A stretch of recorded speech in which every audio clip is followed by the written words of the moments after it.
When you're flying with a baby, every little detail counts, especially what your little one is wearing.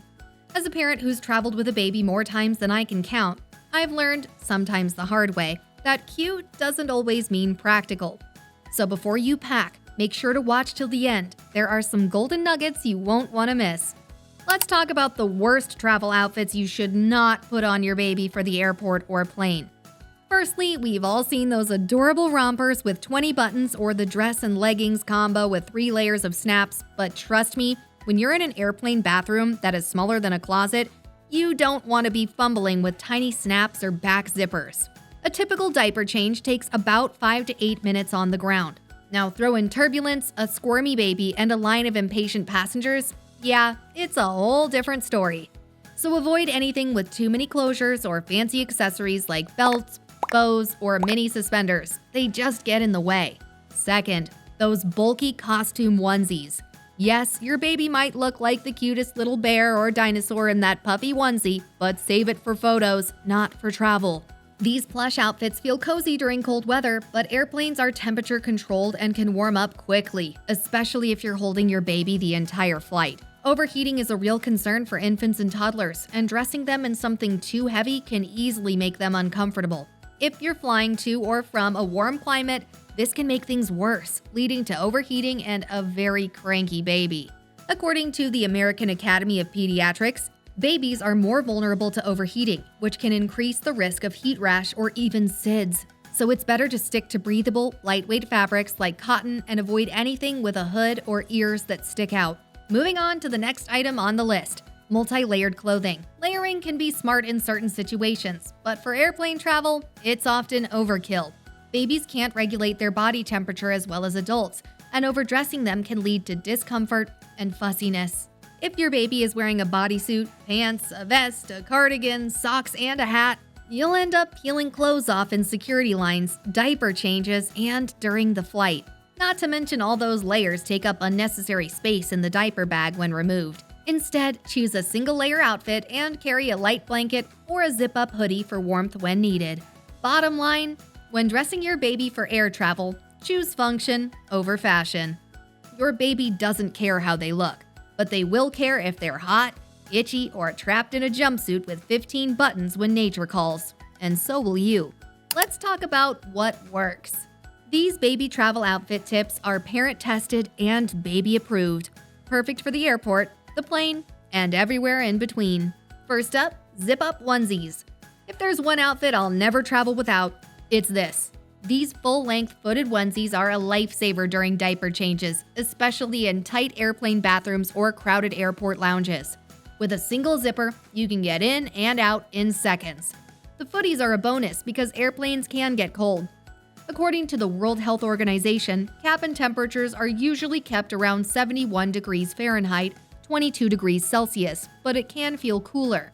Footed onesies keep your baby's toes warm without the need for socks that always seem to vanish into thin air. Next, let's talk about onesies that come with built-in reversible mittens. These are genius for 2 reasons. First, they keep your baby's hands warm, especially if you're traveling early in the morning or to a colder destination. Second, they stop babies from scratching their faces. Newborns and young infants tend to flail and swipe, and when their nails grow faster than you can trim them, that means red marks and accidental scratches. Invertible mittens save you from packing extra pairs, and they stay in place far better. They're perfect for the just-in-case situations like sudden temperature drops inside the plane or while waiting at a chilly gate.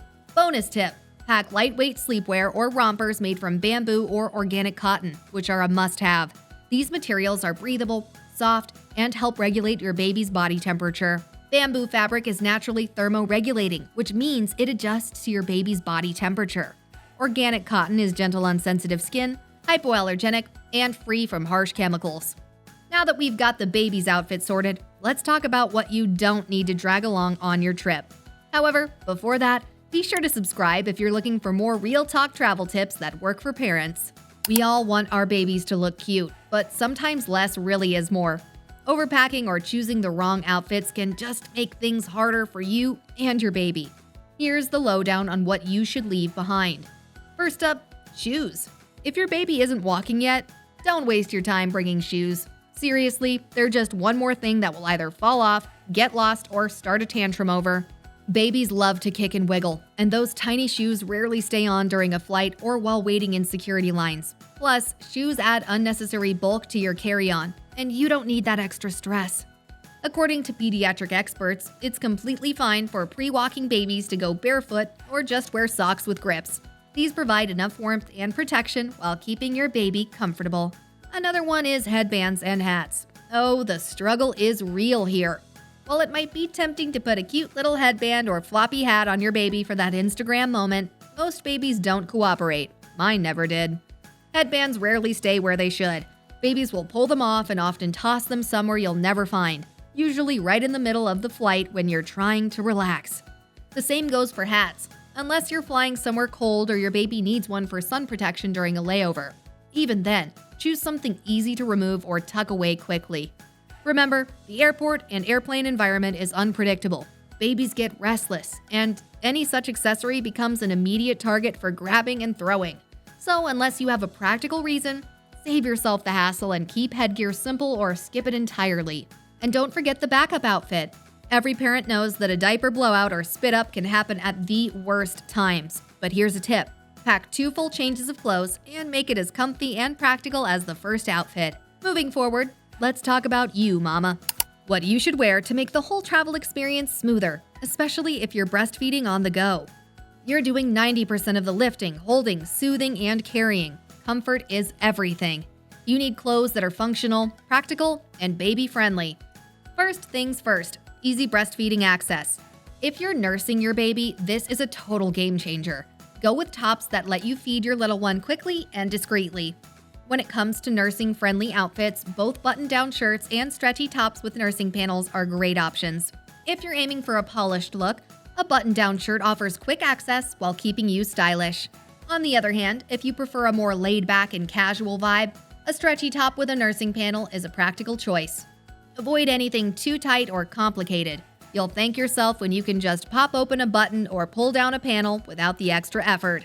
If you've flown before, you already know cabin temperatures often drop to around 68 degrees Fahrenheit to 72 degrees Fahrenheit, 20 to 22 degrees Celsius, which can be chilly.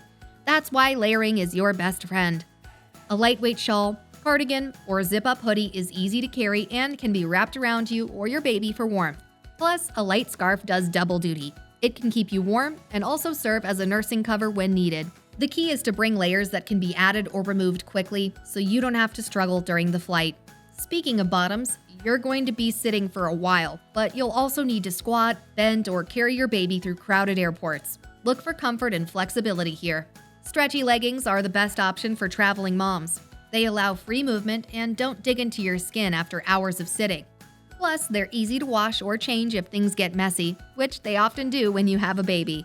Bonus tip here, go for leggings with pockets so you can carry your phone hands-free. If you prefer jeans, opt for soft, stretchy ones with an elastic waistband or a bit of spandex. And one last tip, slip-ons or sneakers with good support are perfect. You'll be walking more than usual, and quick removal at security checkpoints is a big plus. Comfort isn't just about how clothes feel, it's also about how practical they are. Look for fabrics that breathe well and keep you comfortable. Here is the best parent-to-parent advice. When you're flying with a baby, the goal isn't to look Pinterest perfect, it's to get from point A to point B with your sanity. Always bring a muslin cloth. It's super lightweight, folds up small, and works for just about everything. Spit ups, milk spills, unexpected messes, you name it. Next, choose onesies or rompers with two-way zippers so you can do quick diaper changes without fully undressing your baby. Third, look for clothes made of moisture-wicking or quick-dry fabric. These can help if there's a spill or diaper leak, drying faster and keeping your baby more comfortable till you can change them. Also, go for clothes that serve more than one purpose. Hooded sleepers can double as daywear. Swaddles work as blankets, nursing covers, or even changing mats, and rompers easily transition from playtime to nap time. These kinds of versatile items save space and help in mid-flight changes. Another smart trick is to dress your baby in slightly darker colors to hide small stains or dribbles. And lastly, avoid clothes with tight waistbands or rough seams. The more relaxed and cozy your baby feels, the less likely you'll deal with a cranky meltdown mid-flight. Bottom line, don't dress to impress. dress to survive, and stay sane. And if you're flying anytime soon, don't miss our last video, new TSA baby travel rules you need to know in 2025. It could save you a major headache at the airport.